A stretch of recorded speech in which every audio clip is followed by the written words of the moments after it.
A paz do Senhor, meus irmãos, sejam bem-vindos em mais uma aula nossa, do nosso curso, da nossa imersão, Arrebatamento e Grande Tribulação.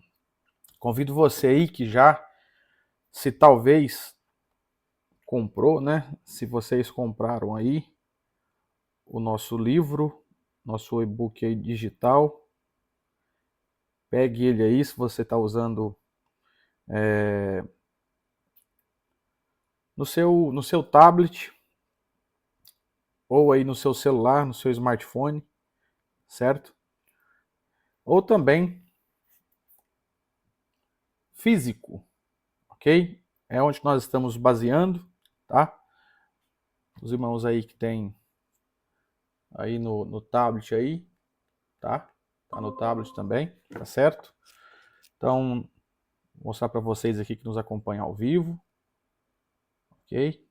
Vocês aqui também, tá certo?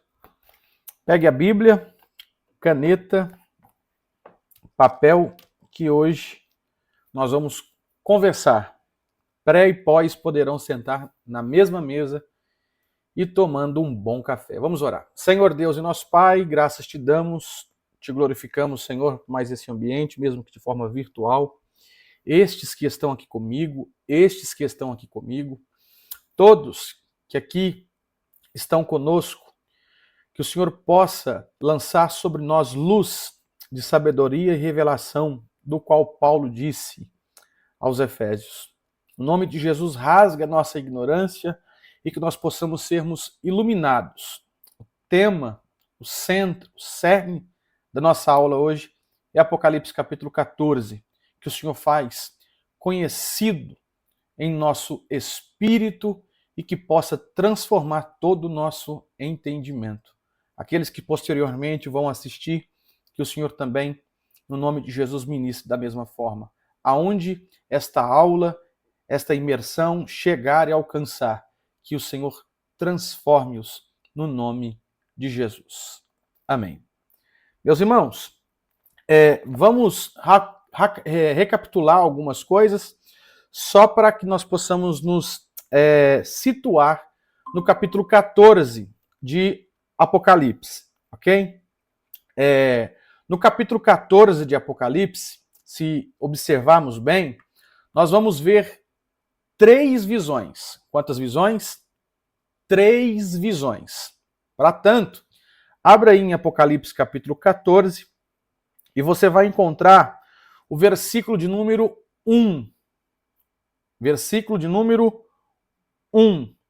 E olhei, e eis que estava o Cordeiro sobre o monte Sião. Aqui, dentro dessa primeira visão, é o que vai girar, é o que vai entornar, digamos assim, toda a visão em si pré-tribulacionista. Ok? Por quê? Porque nós precisamos entender esse cordeiro sobre o Monte Sião. Então, qual é a localização, entre aspas, geográfica desse versículo 1, que tem aqui, e vi e olhei. Essa é a primeira visão. Ok? Nós temos também uma visão no versículo de número 6. Olha só, versículo 6. E vi e olhei. É uma segunda visão. Terceira visão, versículo 14. Versículo 14 diz assim: e olhei, ou seja, e vi. Apocalipse 14, versículo 14. E olhei. Esta aqui é uma terceira visão. E digo-se de passagem, pós-tribulacionista. Então, para mim, eu tenho como, dentro daquilo que eu estudo a escatologia, as profecias bíblicas, eu ainda não encontrei em um capítulo, e provavelmente eu posso dizer até de forma sequencial, algo tão completo como Apocalipse capítulo 14.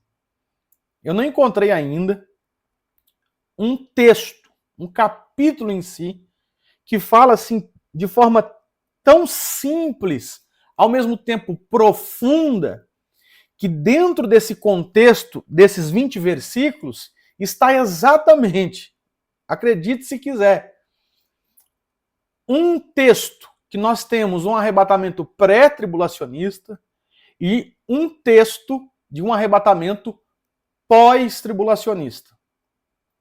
Eu acabei de dizer, e tem alguns aqui, eu acabei de dizer para um amigo meu que o nosso problema não é defender a nossa opinião, a nossa visão, a nossa teologia, a nossa doutrina em si.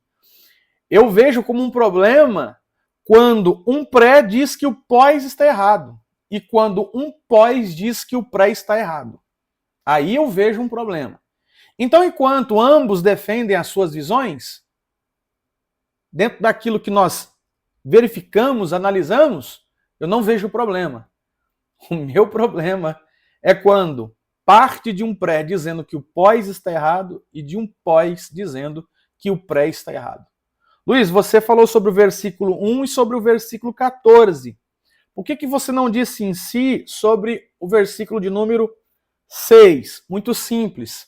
Porque do versículo 6 ao versículo 13 é o que vai dar exatamente a ponte de transição entre um arrebatamento e o outro. O que eu quero dizer é que existe um arrebatamento antes da grande tribulação, que está descrito no versículo 6 ao versículo de número 13, e existe um arrebatamento no versículo 14, pós-grande tribulação, ou seja, no final, na verdade, da grande tribulação.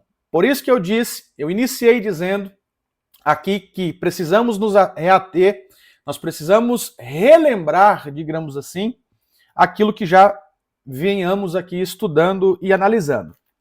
Mateus, capítulo de número 13, muitos aqui vão lembrar que eu disse que tome muito cuidado quando você diz que você é trigo. O problema não é dizer que você é trigo. O problema é você dizer que você é o trigo do Mateus capítulo 13 e do versículo de número 24. Vou repetir. Quando você diz que é um pré-tribulacionista e você usa um texto de Mateus 13 e versículo 24, isso aqui é um problema para você. Detalhe, e aqui eu deixo claro sobre a minha análise, a minha exegese, a minha interpretação daquilo que eu consegui enxergar dentro dos textos. Eu sou alguém pré-tribulacionista, mas também vejo um arrebatamento pós-tribulacionista. E talvez você esteja vendo, não sei, né? O mundo dependendo, é pequeno, mas possa ser que você vai ver um pré dizendo que o Mateus 13, versículo 24, isso aqui é para quem está na grande tribulação. Em contrapartida, muitos prés convencionais, tradicionais, de carteirinha e professor de escatologia vão usar que Mateus 13, versículo 24 é pré-tribulacionista. Porém, você vai estar, e você está, na verdade, vendo alguém que é pré-tribulacionista, repito, que também vejo um arrebatamento pós-tribulacionista, mas este pré que aqui vos fala está dizendo que Mateus capítulo 13, versículo 24, é um arrebatamento pós-tribulação, ou seja, no final da grande tribulação. E um dos textos que é bem clássico nisso aqui é o versículo de número 28. E ele lhes disse, o inimigo é quem fez isso. Por quê? Porque lança-se uma semente, o trigo nasce, mas na noite veio o inimigo e lançou o joio. Então o joio está crescendo junto com o trigo. O trigo está crescendo junto com o joio. Aí os servos perguntou, queres, pois, que vamos arrancá-los ou arrancá-lo? Versículo 29. Ele, porém, lhe disse, não. Para quê? Para que ao colher o joio, não arranqueis também o trigo com ele. Versículo 30.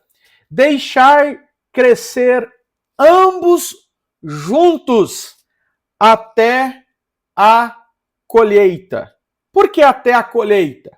Porque se você verificar dentro do contexto, existe uma colheita de trigo, como também existe uma colheita de joio. Se você quiser analisar aí, se você quiser escrever aí, você pode escrever. O trigo aqui são os cristãos e o joio são os ímpios, ok?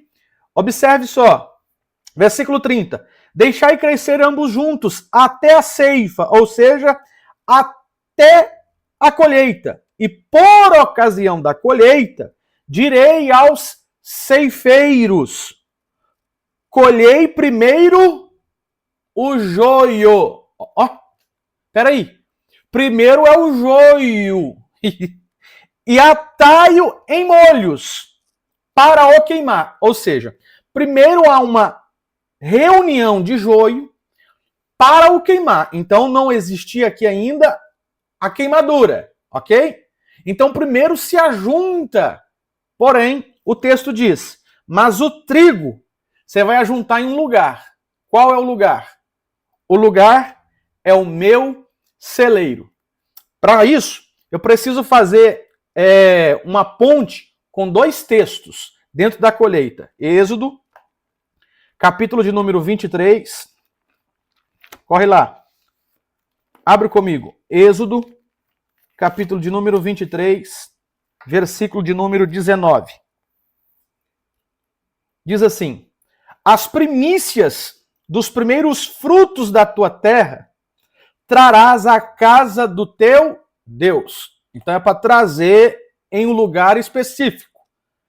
A casa do teu Deus. Levítico, Neemias, na verdade, também vai falar sobre a sala do tesouro. Ok? Outro texto. Êxodo, capítulo de número 34, versículo de número 26. As primícias dos primeiros frutos da tua terra trarás à casa do Senhor. Levítico, capítulo de número 23.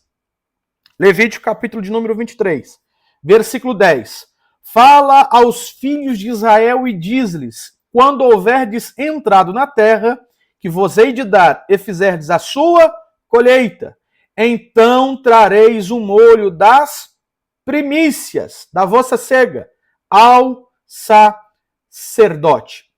Então observe, dentro do contexto da colheita de Israel, ou dessa lavoura que há uma colheita em Israel, nós temos Êxodo 23, nós temos Êxodo 34, que fala que é para levar as primícias à casa de Deus. Levítico 23 diz que existe uma primícia da lavoura.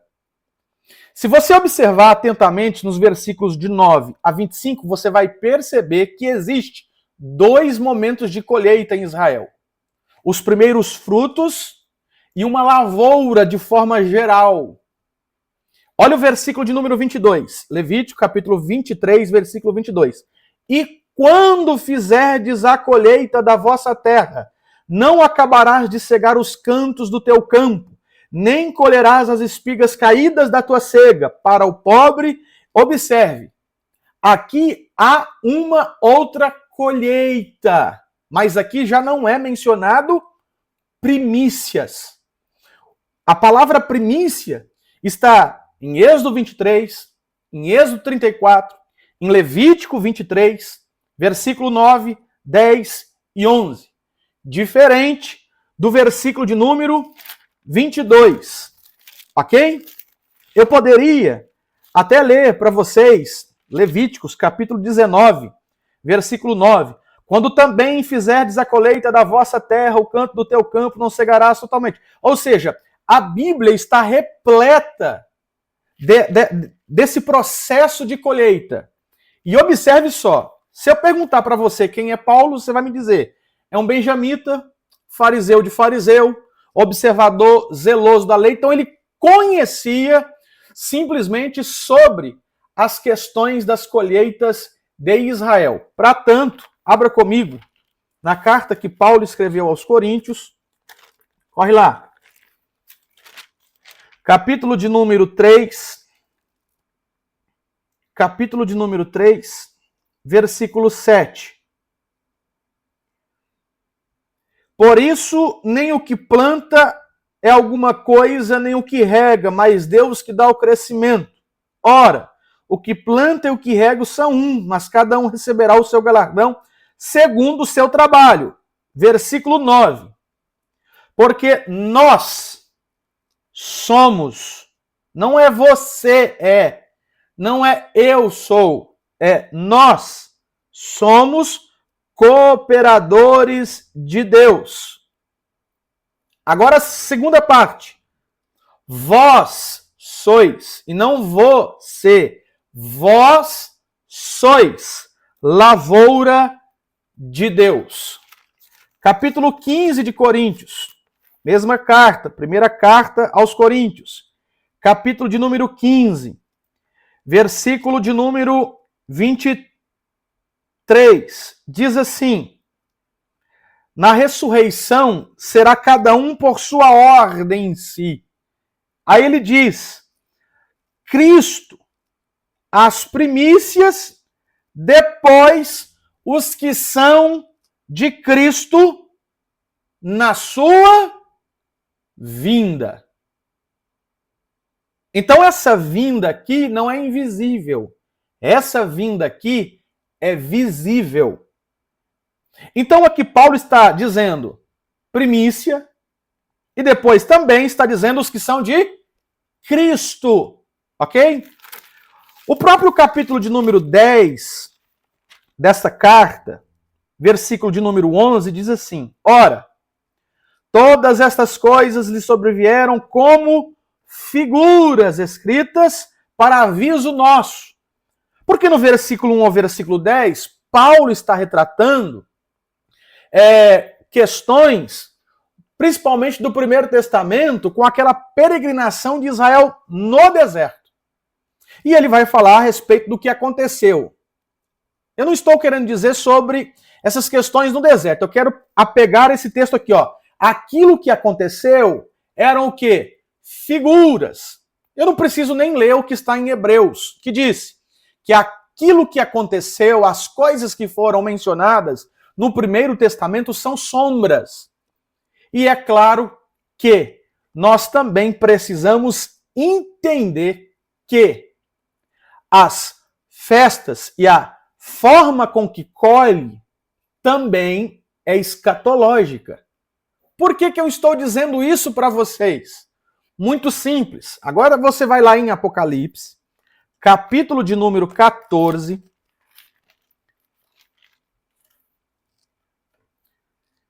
E você vai fazer algumas anotações. Você vai escrever visão 1, visão 2, visão 3. Ou primeira visão, segunda visão, terceira visão. Visão 1, versículo 1. Visão 2, versículo 6. Visão 3, visão 3, versículo 14. E aí nós vamos estudar nessa aula o que acontece dentro dessas visões. Então eu tenho visão 1, versículo 1. Eu tenho visão 2, versículo 6. Eu tenho visão 3, versículo 14. A delimitação da visão está do versículo 1 ao versículo 5, que é a visão 1. A visão 2, eu delimito entre o versículo 6 ao versículo 13, e a visão 3, essa visão 2, perdão, e a visão 3 está no versículo 14 ao versículo de número 20. Ok? Aí lembra o que nós falamos sobre Mateus 13? Lembra que nós falamos de Mateus 13? Sobre deixai crescerem juntos. Aí vai ter uma reunião do joio. Mas tem em si a colheita do trigo para o celeiro. Detalhe, o celeiro não ficava na casa de Deus e nem no campo, mas o celeiro ficava entre a casa e o campo. Vou repetir. O celeiro não ficava na casa. e nem no campo. O celeiro ficava entre a casa e o campo. Então o trigo era colhido e levado para o celeiro, diferente do joio que era ajuntado para ser queimado. Então, dentro disso, que é que se você ler com calma lá, Mateus capítulo 3, você vai perceber isso. Aí, em Apocalipse capítulo de número 14, versículo 14, lembrando, meus irmãos, lembrando aqui, tá? Nós estamos pegando por base o nosso livro, Arrebatamento e Grande Tribulação. Isso que eu estou falando está aqui, tá? Isso que eu estou falando para vocês que estão aqui comigo ao vivo. Tá aqui, tá? Nós vamos liberar o link depois para os irmãos. Talvez também você está me assistindo, já está aí também de baixo aí, tá?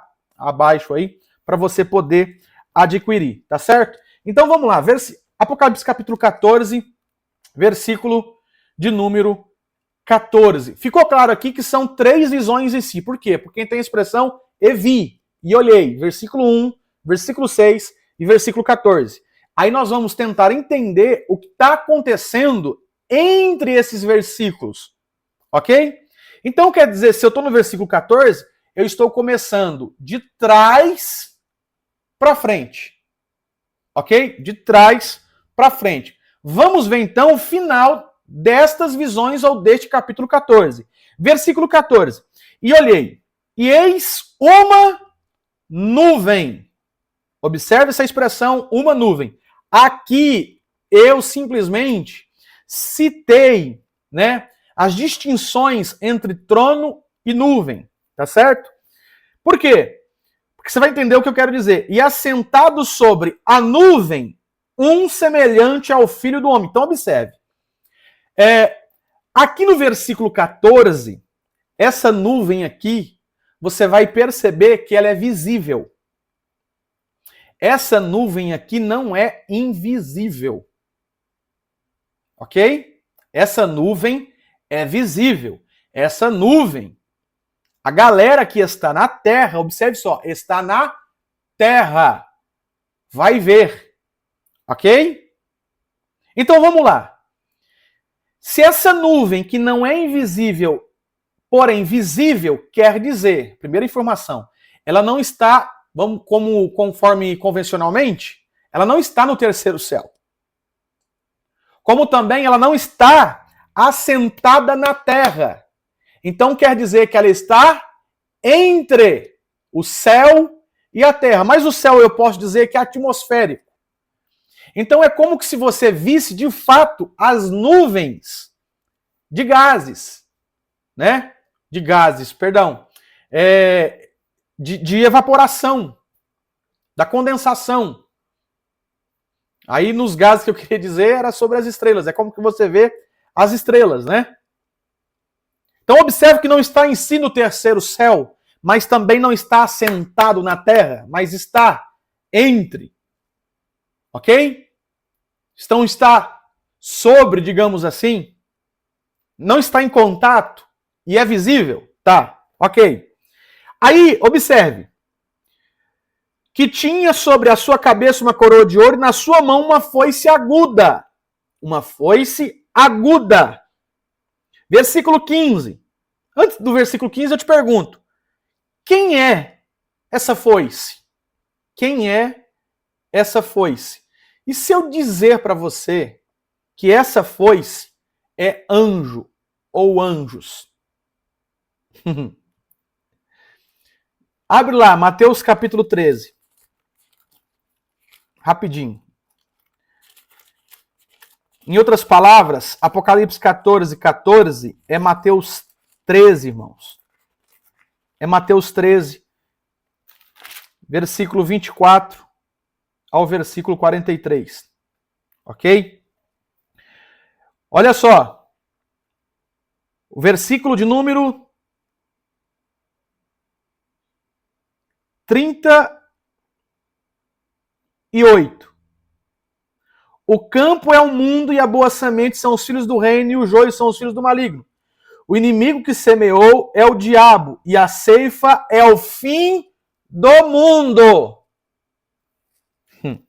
É o fim do mundo. Então isso aqui está no fim do mundo. Em outras palavras, no fim da grande tribulação. Porque o Olam Rabã é o mundo vindouro, é o que está por vir depois da grande tribulação, reino milenial. Versículo 39. Você está com marca-texto aí? Hã? Então vai lá, ó. O inimigo que o semeou é o diabo, e a ceifa é o fim do mundo. E os ceifeiros são os anjos. Assim como o joio é colhido e queimado no fogo, assim será na consumação deste mundo. Mandará o Filho do Homem os seus anjos, e eles colherão do seu reino tudo o que causa escândalo e os que cometem iniquidade. Versículo de número 15 de Apocalipse 14. E o outro anjo saiu do templo, clamando com grande voz ao que estava assentado sobre a nuvem, que é Cristo, dizendo: lança ou envia, a expressão aqui no grego é envia o quê? A tua ceifa, perdão, a tua foice e ceifa. Quem é que no versículo de número 39, 40 e 41 é aquele que ele vai mandar para ceifar? Os anjos. Então, voltando no versículo de número 15, diz: e ceifa, a hora de ceifar-te é vinda, porque já a colheita da terra está madura, secou, está pronta. Se você não sabe o processo da colheita, principalmente do trigo, a expressão secou não é negativo. Vou repetir. A expressão secou não é negativo nesse contexto. Porque você vai perceber nos evangelhos, no evangelho de Cristo, que segundo os evangelistas registrou, a mulher com a mão enriquecida, então seca. Você vai ver aquela figueira que secou, isso é negativo. Mas existe uma expressão positiva para secou-se. Marcos, capítulo de número 4, versículo de número 29 é quando já o fruto se mostra. Mete-se logo a foice, porque está chegada a ceifa. Aqui é quando mostra-se é o quê? Quando secou. E por que secou? Porque o trigo seco, ele se desprende da casca. O caule já não está mais úmido. Logo, ele fica fácil para debulha. Alguém está pegando o que eu estou falando ou não? Então, amadurecimento no contexto, esse secou, é exatamente isso. Quando o trigo se desprende da casca, então ele está apto para romper. E é o momento da colheita. Vocês conseguem entender ou não? Então o texto diz que está madura. E isso é o final, essa é a ceifa, a colheita final. Vocês estão lembrados no texto de Levíticos, capítulo 23? Vocês estão lembrados no texto de Mateus 13, que é o fim do mundo? E aqui também Apocalipse, capítulo 14, versículo 14. É exatamente a hora de a ceifa é vinda, a colheita da terra. Versículo 16. E aquele que estava sentado sobre a nuvem lançou a sua foice, e a terra foi cegada. Então houve uma colheita aqui. Se foi executado essa colheita, é que os trigos que estavam na terra já não está mais na terra. Levando para o mesmo contexto de Mateus capítulo 13 e versículo de número 24 a seguir, é exatamente o contexto que nos diz o quê? No versículo 30, a última parte. Mas o trigo você ajunta no meu celeiro. O que é o celeiro, equacionando Mateus 13 e Apocalipse 14, 14? As nuvens. Lembra que eu disse para vocês que O celeiro não está nem na casa e nem no campo, mas entre. Então, a nuvem não está nem no trono, no terceiro céus, e nem em si na terra. Está entre um e outro. Então, é o tipo do celeiro, do qual faz-se uma colheita geral no final do mundo. Vocês conseguem entender isso ou não? Então ele faz uma colheita geral. E aqui eu tô com os pós-tribulacionistas. Aqui está o arrebatamento pós-tribulacionista. Mateus capítulo de número 24. Abre lá a tua Bíblia. Abre a tua Bíblia aí, acompanha comigo. Mateus capítulo de número 24. Versículo de número 29. E logo depois da aflição daqueles dias, que é exatamente o quê? A grande tribulação que Cristo nomeou de grande tribulação no versículo 21. Ele está dizendo, e logo depois da aflição daqueles dias, o sol escurecerá, e a lua não dará a sua luz, e as estrelas cairão do céu, e as potências do céu serão abaladas. Isso aqui é idêntico, eu posso falar, com Apocalipse, capítulo de número 6. O sexto selo. Se você pegar Apocalipse, deixa aberto aí Mateus 24. Abre lá comigo, Apocalipse, capítulo de número 6. Versículo de número 12. E havendo aberto o sexto selo, olhei e eis que houve um grande temor de terra. O sol se escureceu, a lua tornou-se como sangue, as estrelas do céu caíram sobre a terra, como quando a figueira lança em... Observe, é o sexto selo. Aí eu te pergunto, o sexto selo está ou não dentro do período da grande tribulação? É claro que está. É claro que está. Mateus 24, versículo de número 30. Depois do versículo 29. 30. Então é condição. Tem que acontecer o versículo 29. Tem que acontecer o sexto selo. Ok? Inclusive o sétimo selo. Para que então aparecerá no céu o sinal do Filho do Homem. E todas as tribos da terra, tá vendo só? O sinal está no céu, mas não no terceiro céu. Ok? E todas as tribos da terra se lamentarão. E verão. Olha a expressão. E verão. Quem está na terra vai ver. Vai ver o quê? O Filho do Homem vindo. Ah, para de graça. Assim também não dá. Sobre as nuvens do céu. Com poder e grande glória. E ele enviará os seus anjos com rijo clamor de trombeta, os quais ajuntarão os seus escolhidos desde os quatro ventos, de uma a outra extremidade dos céus. Irmãos, capítulo 14 de Apocalipse, versículo 14. E olhei e eis uma nuvem. Apocalipse, capítulo de número 1, versículo de número 7. E eis que vem com as nuvens, e todo olho verá. Atos, capítulo de número 1, versículo de número 11. Os quais lhe disseram: homens galileus, porque estáis olhando para o céu? Esse Jesus que dentre vós foi recebido em cima no céu, há de vir, assim como para o céu os vistes ir.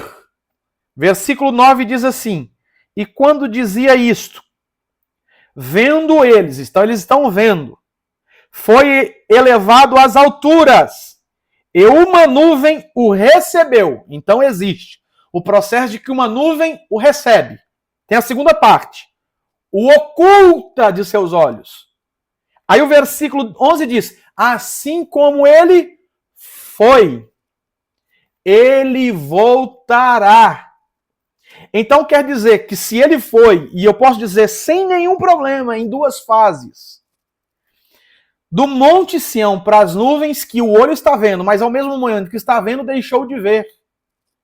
Segunda fase, para o trono, e ele se assentou às mais espessas alturas dos céus. Detalhe, acima de todos os céus. Aí eu poderia até aqui apimentar um pouquinho. Será que tem 2 tronos nos céus? Ou será que tem um? Em qual trono o Filho se assentou? Apocalipse, capítulo de número 3. Versículo de número 21. Capítulo 3, 21.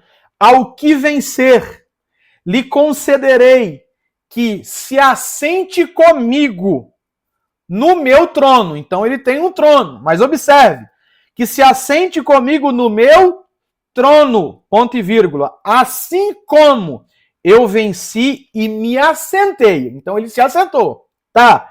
Aonde? Com meu pai, tá? Mas eu quero saber aonde, onde? No seu trono. Então ele tem o trono e o pai tem o trono, mas o texto está dizendo que ele se assentou no trono do seu pai. E aqui eu não vou nem me ater, irmãos. Tá? Nós vamos lançar uma especialização em Apocalipse que nós vamos falar sobre estes tronos. Ok? Mas observe, então, 2 fases. Do Monte Sião às nuvens. Depois, para o trono. E aqui está muito claro sobre isso que ele está assentado. Ok? Mas você percebe que tem uma fase visível que o olho está vendo? Mas tem uma fase que eles não veem mais. É invisível. Então quer dizer que como ele foi, ele volta. Se ele foi em 2 fases, como que ele tem que voltar, irmãos? Tem que ter um acontecimento invisível e um acontecimento visível. Apocalipse capítulo 14, 14, Mateus 13, que nós estamos lendo, Mateus 24, que nós lemos, é exatamente a parte visível. Porque Apocalipse 1, Apocalipse 14, Mateus 24, que nós lemos, todo olho está vendo. Então aqui o texto é claro, o texto está dizendo o quê? Que o olho está vendo, mas quando o olho está vendo, também eles vão perceber uma colheita daqueles que estão na terra. Como que eu vou debater, irmãos? Como que eu vou dizer que o pensamento pós-tribulacionista está errado? Fala para mim. Tá claro isso aqui, irmãos. E aí nós falamos do quê? Da terceira visão do versículo 14. Agora vamos ver, e claro, dá mais base ainda para eles. Observe que eu já declarei aqui que eu sou pré-tribulacionista.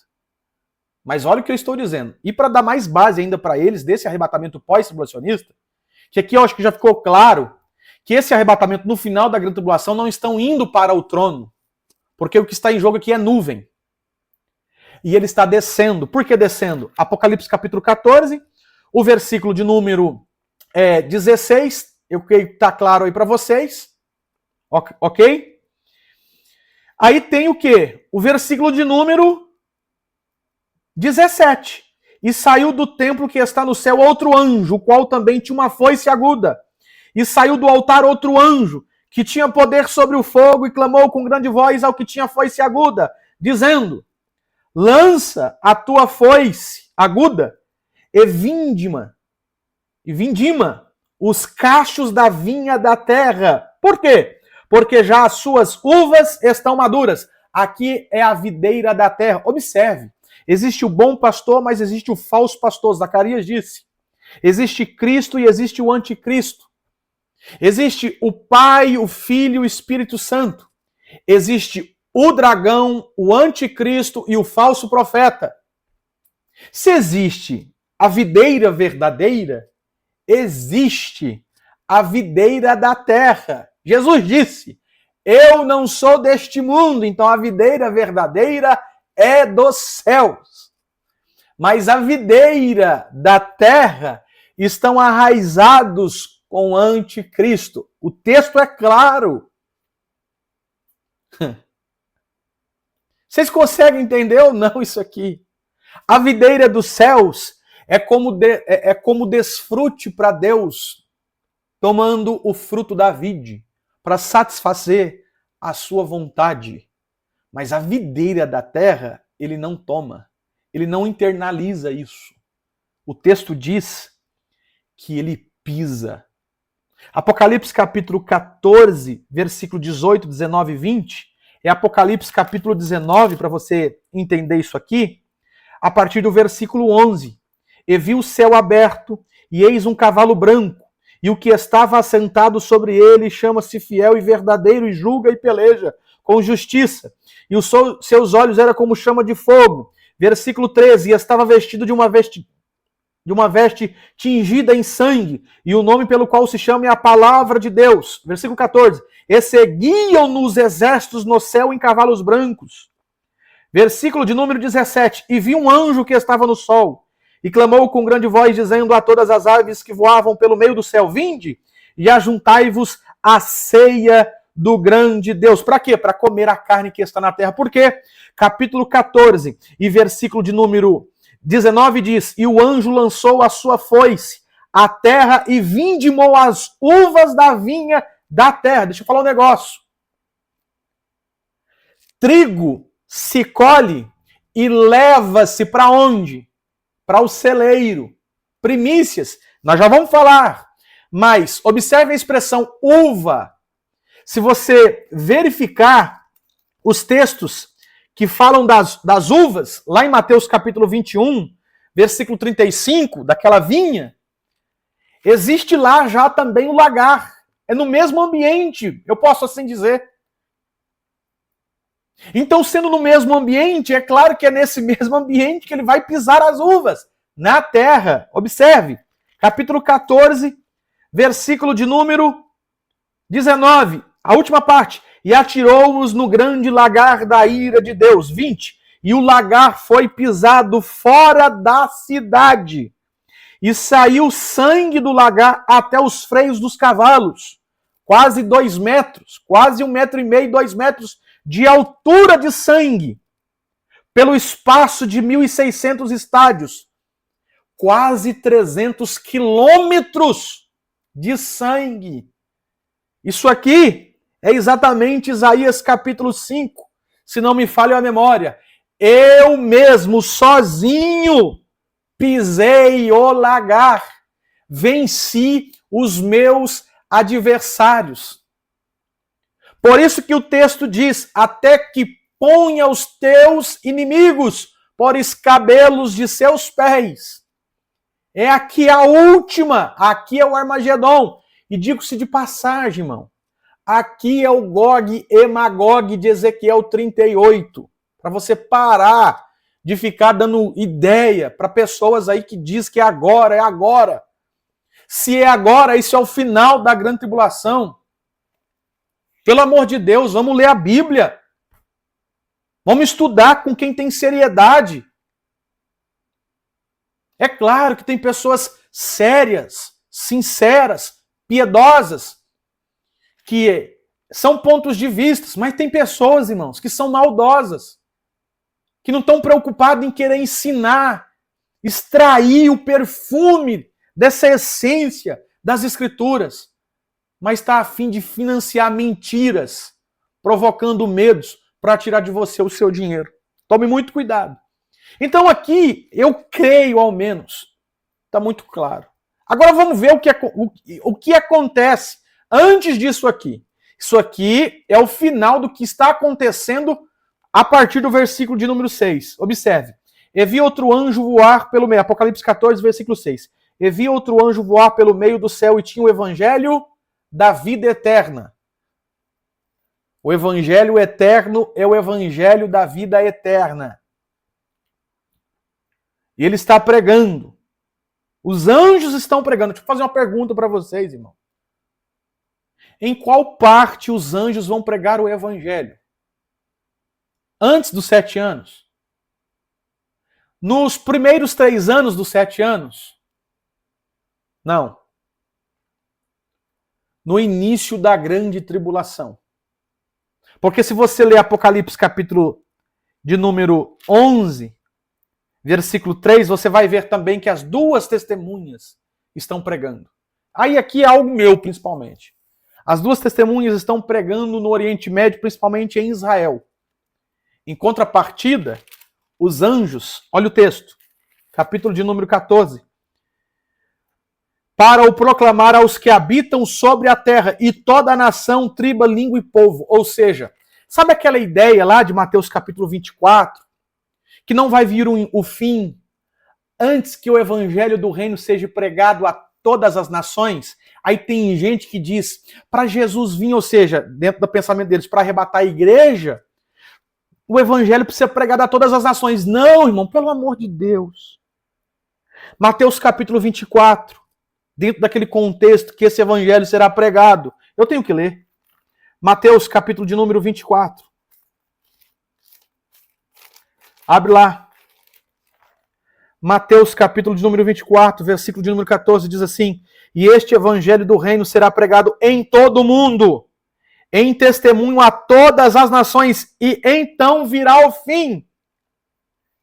Este fim aqui não é um fim de qual a igreja é arrebatada com a condição de que o evangelho seja pregado a todas as nações. Não. Isso aqui é uma expressão de Apocalipse capítulo 14, versículo 6. Porque são os anjos que estarão pregando o evangelho. Isso é o texto, irmãos. E aí sim virá o fim. Porque o fim de Mateus 13, lembra? É o fim do mundo, que é o que? A colheita geral. No final dos 7 anos. Então o evangelho será pregado pelos anjos a todas as nações, tribos, línguas e povos. Ok? E nisso chega ao fim, que é exatamente Apocalipse 14, 14. Apocalipse 19, 11. É a continuidade de Mateus 24. Vocês estão pegando isso aqui, irmãos? E olha só como que eu sei. Estão lembrados? Se não assistiu, tem que assistir a outra aula. Tem que assistir a outra aula. Da grande tribulação. Vocês estão lembrados que eu falei que a grande tribulação não inicia nos 7 anos? Mas ela inicia no meio dos 7 anos, porque elas são 1.260 dias, 42 meses, tempos e metade de um tempo. Vocês conseguem entender isso? Não são 7 anos de grande tribulação, são 3 anos e meio. Então é nesse período que acontece essa pregação. É nesse período que acontece a manifestação do anticristo. Então entenda, manifestação do anticristo como perseguição não é no início dos 7 anos, é do meio que rompe a aliança para o final dos 7 anos. Então são os últimos 3 anos e meio. Então a manifestação da perseguição do anticristo é no meio, então são 3 anos e meio. Em contrapartida é que também os anjos pregarão o evangelho. As 2 testemunhas atuarão. Vocês conseguem entender isso aqui ou não? Irmãos, mais claro do que isso. Versículo de número 7, dizendo, com grande voz, temei a Deus e dai-lhe glória, porque é vinda a hora do seu juízo. E adorai aquele que fez o céu, a terra e o mar e as fontes das águas. Versículo 8.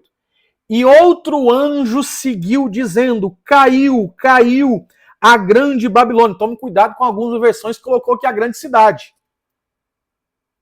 Aqui não é grande cidade. Não está isso no texto, irmãos. Porque essa Babilônia aqui não é a cidade. Essa Babilônia aqui é mística.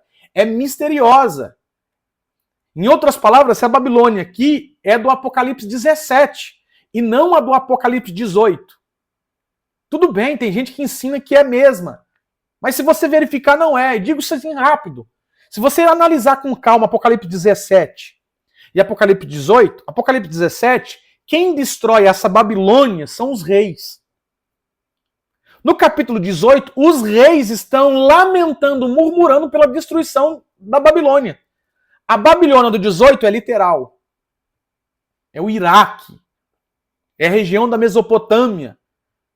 Porque tem que voltar. Irmãos, eu não posso aqui, não dá tempo aqui pra gente falar aqui. Já foi 50 minutos de aula já.